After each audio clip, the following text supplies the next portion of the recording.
All right, welcome to this video tutorial where I am going to break down how to get the podcast started.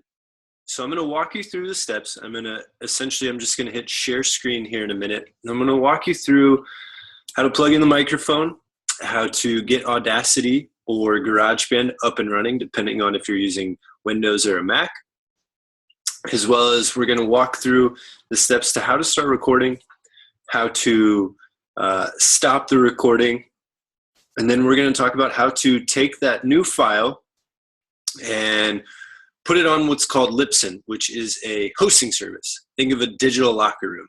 Now, Libsyn is a paid service, and so it's anywhere from $5 to I think like $50 a month, depending on the amount of data that you want to store. And I often tell people with the podcast I do with the Nobodies, we do 4-hour-long episodes a month, and we're usually pretty fine within the $20 a month range for that service. That's really going to be the only cost other than a microphone if you want to invest in a microphone. So we'll talk through that, and then I'll show you how through Libsyn we'll eventually move on to iTunes. So iTunes doesn't store podcasts. They just take links from your digital locker, as Libsyn or a SoundCloud would be in this case, and that's how you eventually get your podcast onto an iTunes. So let's go through the steps. I'm going to hit share screen. And let's see if we can bring up.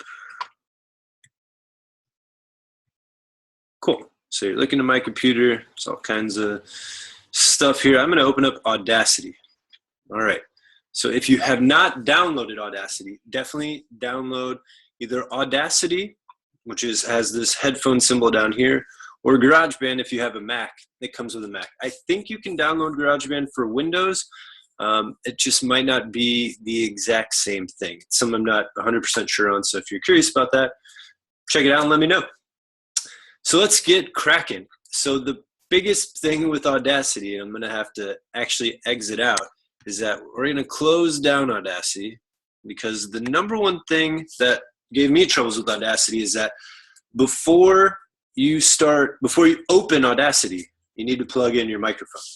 So whether you have a USB microphone or any other type of microphone, this is just a USB microphone. It's $20 from Amazon. I find the quality to be really good. I'm just plugging it in the USB portal. So it's plugged in.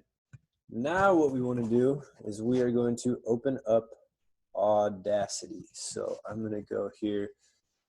For some reason my computer doesn't like it to be open. Awesome. And why this is important that your microphone is plugged in to start is that otherwise it won't show up in this built-in microphone area. So we're going to go here. Instead of built-in microphone, we're going to switch to USB PNP, which is just the name of this microphone. Yours might be a different name, but we're going to click that one. Good. So now Audacity recognizes your plugged-in microphone is what's going to be the input being recorded. If you ever have issues, we can go to Preferences. We can go to Audio. So it will have, let's see, Host is the core audio. Right, here we go. So recording, make sure it's matched with their USB. Mono is usually what you're going to want to have it on. If you're on GarageBand, it's actually a little bit simpler, I think. Audacity just has a ton of features. It's just not as easy to navigate. So we're good there. We're all matched up. The beautiful thing with Audacity and with GarageBand as well, the way it works is you're ready to go right now to record. And so what I'm going to do is I'm just going to show you. Up here you have your big red button for record. We're just going to go. We're going to start recording me explaining what we're doing. So as you can see, this bar here in the middle is tracking my sound waves. So the good thing is the sound wave isn't hitting the top or the bottom like this, which you can see start to happen if I speak really loud. So you want your sound volume to stay within sort of this middle narrow range. If you start to see the waves hitting the top and the bottom, then you're probably either speaking too loud or you are really too close to the microphone. So if I get really close like this, sometimes it makes the waves louder, whereas if I'm out here, it's too small and you can't really hear what I'm saying. So you want to just find and play around with where's the good distance to be from the microphone. It'll just save trouble later from having to try to adjust sound volumes and things like that. So this is what we're doing. I'm going to hit stop. I think that's a good sample of audio. And what we can do is we can go all the way back to the beginning. And if you take your cursor right over the top here, you can just play back. We're going to start recording me explaining what we're doing. So as you can see, this bar here in the middle is tracking my sound waves. Awesome. So we're going to save actually editing this clip for another day, for another video, I should say. What I want to do is to say, if you have a final product, if you have the final audio that you want, and you can overlay things, so we can do things, again, this is going to be more detailed in the editing section, but we can go add new track, mono track, and now we have a second layer that we could start recording over. We can slide these around if we want. We could slide this guy further this way, and we could have a little intro in here, start recording. So there's a lot we can do and play around with. My biggest thing with this episode is to show you that once we have this audio clip, so I'm just going to move this back. Oops. Let's go ahead and get that set up. Good. First thing I'm going to do is I'm just going to save the project. Just always to be sure. So I'm just going to save this Audacity track, trial 1. It doesn't really matter where you save it. We'll keep that there. Awesome. It showed up there. So now what we're going to do is we're going to go and we're going to hit, let's see, we want to find export and export audio. Here we go. The easiest thing to do is going to keep this at MP3. So there are different formats you can make it. Most hosting spaces like in iTunes or Stitcher recognize an MP3 or an MP4 file. There may be other options. It's just what I've had experience with, and it seems to work. So here's what we're going to do. You can change bitrate mode, all this stuff. I usually never adjust these. Usually these programs are so well adjusted, and we're not dealing with super high level audio. If we're recording music for an album, it might be different, but okay. So here you can add all this stuff. I would say this isn't going to matter. We're going to adjust all of this in Libsyn here in a minute. So we're just going to let this export. And I saved it to my desktop. So if we get out of here, here's trial 1. Let's make sure it's playing. We're going to start recording me explaining what we're doing. So as you can see, this bar here in the middle is tracking my sound waves. So the good thing is you are in a rhythm state. So you want to just find and play around with where's. Right. So all of that came through, which is great. Get out of here. So I want to take you through Libsyn. So what we will do is we are going to go to Libsyn.com.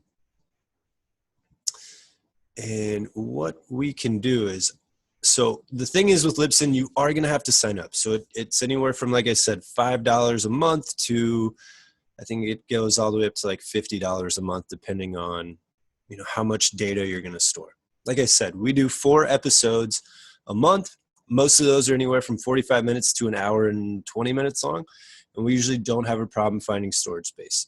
I think it'd be tough if we tried to do a 5th hour long one, but for 4 for an hour. So I usually say, an hour, 4 episodes in a month that are an hour long episodes, you'll be fine on the $20 a month plan.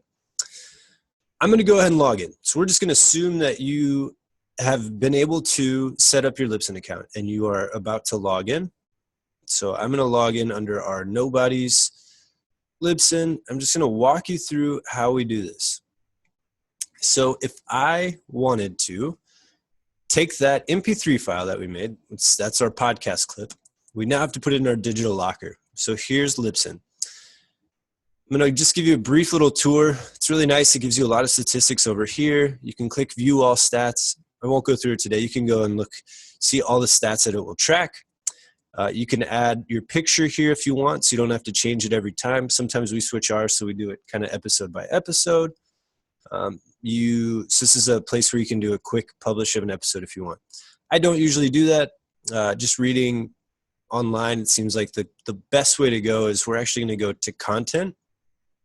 We're going to go add file for download only. And this is important. Add new episode will help you get things published. add file for download only means that when someone clicks that episode, Libsyn will be able to track it as a download. So that's really important in terms of tracking. So here's what we're going to do. We're going to go to add file. We're going to go to upload, and then we're going to search our computer. Mine's saved to the desktop for that trial one. Okay. Good. So what we're going to do is we're going to save as draft, because right now if we put it out there, this would be the title, trial one. We don't want that. So we're going to save as draft. And it takes us back here to our main page. We're going to go to drafts under the content. And here I can find my trial one. And so info will give you info. This will give you links to embed stuff. We'll go through that in a minute. Right now what you want to worry about is doing the editing. So when you're in here, right now it recognizes file's name as trial one. And don't worry, this is not going to change even when you change the title below. This is what iTunes will pick up down here. So this is what we need to worry about. So we can call this new pod episode number 1. So whatever you put in here is what's going to show up in iTunes podcast app as the title of this episode. We won't go through. I never put anything in the subtitle. To be honest, I'm not really sure what shows up there. If you do that, just has never crossed. We've never needed to do it. Here you can put a description. So if you've watched iTunes podcasts before, you can look in here and notice that, you can get a description of what the episode's about. So someone can hover over the info thing or click the info button and it'll give a description. So we'll even attach links within here. Essentially we'll write out our show notes and then we'll just copy our show notes and put it into the description. So, never really hit like a word count length or anything like that. So I wouldn't worry too much about it. The thumbnail is where we're going to add in a picture. So we're going to go to upload new.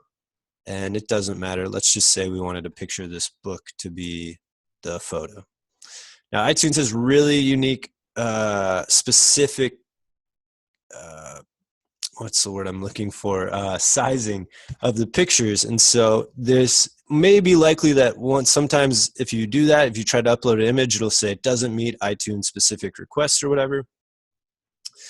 We just have to play around cropping sizes of photos. It's not a huge deal. If we need to train that, we can as well.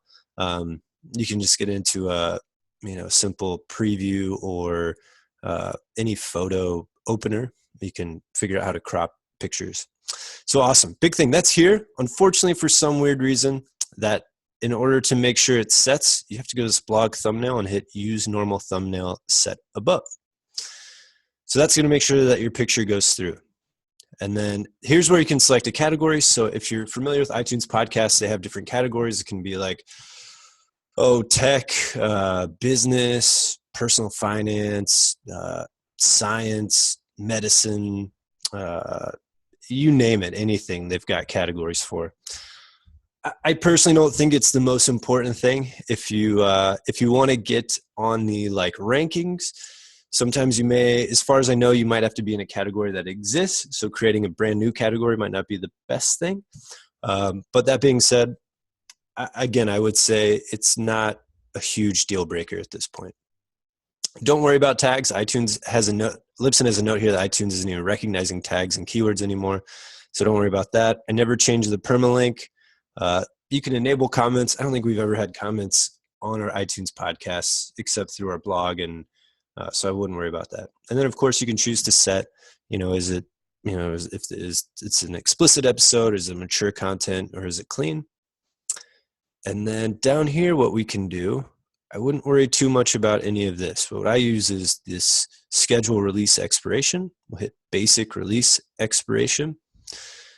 And so what I will do is if you want to publish it right away, like right now, and send it on to, it'll be published on Libsyn no matter what. But if you want to be sent to iTunes, we'll walk through that process in a second. But we're going to do set new release date. And here's where we can play around. Say I want it to be published, this Wednesday. I can hit Wednesday at 6 a.m. Everyone's a little bit different. There's a lot written about when you should publish, episodes or blog posts. I'm a huge believer that it's just consistency. As long as people know when to expect new content and they enjoy your content, they will come and find it. So, there may be more formula, more of a formula and way to go about it. For me, it's about consistency. So I use the never expire. That means anyone can listen to your content for the rest of the time that iTunes app exists. I have media files always are available, and that's it. So what I do is I will then hit save draft. And to be honest, at this point, if I'm comfortable with it, I won't even hit save draft. I'll just go ahead and publish, and that will release it.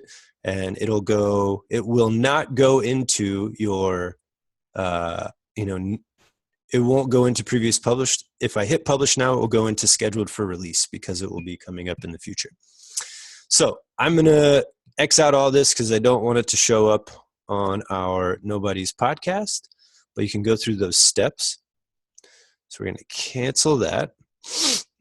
Okay. So we're going to walk through again how to get onto iTunes. And what we're going to do is I'm going to pull up this Destinations tab, and we're going to go to Edit or View Existing. So you'll notice that iTunes isn't on here, and that's totally fine. Don't worry about that at all. I remember the first time I saw this thinking, well, this is great, but I can't send it to iTunes. I can get it to iPhone app or whatever. Here's what we're going to do. And feel free to explore more of this. We've just kept it pretty simple to iTunes. I think we're on Google Play. That's really where we're at. There's other things like Stitcher. I haven't really dived into Stitcher too much. But this RSS feed, so if you notice it's libsyn.com/RSS, that's going to be your little like ticket tracker. And that anytime someone clicks on your iTunes episode or in your blog or whatever, this is going to be the ticket that tracks in Libsyn. So Libsyn will be able to track how many times people are clicking that little ticket. So here's what we're going to do. We're going to go to podcastconnect.apple.com. This is the site that we can use to upload our podcast to iTunes. And the key thing is you have to have iTunes to upload to iTunes. Kind of makes sense. It would be hard to, it wouldn't make sense to go to a car dealership without a car. Hard to put a podcast on iTunes if you don't have iTunes. So I'm just going to log into mine. If I can remember my password here.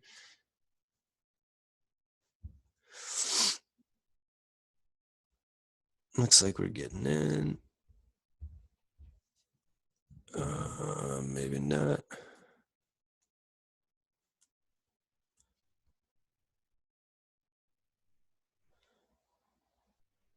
Cool. So we're in. And so I already have 2 active. I host 2 podcasts, so they're in already. What you're going to do is you're just going to want to hit this big plus button. I think if you don't have any yet, there's like a big just add new podcast, or it might just show up like this. So here's what we're going to do. We're going to add. Very, very simple. You're going to go to Libsyn. You're going to take this address. You can highlight copy, or I just use the shortcut, but you can highlight it. That RSS feed. And you're going to go paste. And you're going to go validate. And it won't validate this one because mine's already been accepted. So you can't, resubmit a podcast that's already been validated. But anyways, yours will show up and it's going to say green, podcast validated. This is the picture that you'll see. If you don't see a picture, we'll go back to Libsyn and we'll explain that here in a second. But first, so the big thing is, in order to be validated, you're going to have at least 1 episode in Libsyn already and published. So not just scheduled for release, but published. So make sure you have at least 1 podcast episode in Libsyn. So that way when you put in your feed, it will already recognize that you have an episode. I think that's iTunes' way of filtering out people just trying to get podcast names now. Cool. So you can see all of our episodes there. The biggest thing is this will go through, and instead of validate, it will say submit. And then you'll just hit the blue submit. You'll get an email, whatever your email that you've connected to iTunes, and it will say iTunes is in the process of verifying your podcast. And this process can take anywhere from, a few days to 2 weeks, in my experience. And that's it. And then you're live. You are live on iTunes. You can start marketing your podcast. You can let people know that it's out there. That's really it. That's the bare bones, how to get on iTunes, in a few days to 2 weeks. So the last thing I want to say is if this artwork doesn't show up here, what we'll do is we'll go back to Libsyn and we're going to go to, it's edit show settings. And here's where you're going to write in all the information that's going to show up on iTunes about your show. So I should mention that while we're here, this description here, this is the description that if someone just hits your podcast without an episode, they'll get a description, they'll get your artwork, they'll get a little bit about, the title, language, and all that stuff. So what we're going to do is we're going to go to settings, edit show. So here's where you can set your title. And I think if you hover over it, it's already there. So here's our description, what we do, what we talk about, our website that we have. You can link your website. I put tags in. I'm still not really sure if tags are worthwhile. iTunes apparently is not recognizing them. So we put our email in. All of this is up to you. I don't think much of this is mandatory. So we've got all this. And then here's where you're going to put that picture. So the picture we were talking about before is per episode. This is the picture that's permanently going to be displayed as your podcast label. So pretty important to make sure that this picture is in here. Otherwise, you'll probably just get like a question mark or a blank picture. And then I believe that's it. And everything is synced up with your RSS feed as long as your RSS feed is the one in iTunes, and you should be good to go. I'm going to think if there's anything else that I had thought of before I started this that I wanted to make sure of. You can sort of explore the monetizing things a little bit down the road. They don't even start until you have, I think, like 10,000 followers an episode or downloads an episode. Or maybe it's a month. I'm not sure. And then storage, you can track how much you're using. So like we've already used up, a third of what we have. Dashboard takes you back to the beginning of the homepage. So I hope that helps. This is a little tutorial in case you get stuck on a little resource you can go back to and see if there's somewhere you're stuck to help you keep moving forward. So guys, hope that helps. This was a basic bare bones entry level video tutorial on how to create a podcast and create an episode, export it as an MP3 file, upload it onto your digital storage locker, which we're using Libsyn in this case, and then how to take that and then use it and put it onto iTunes. So hope this helps. Let me know if for some reason it doesn't, and you guys get going. Get that podcast started. Take care.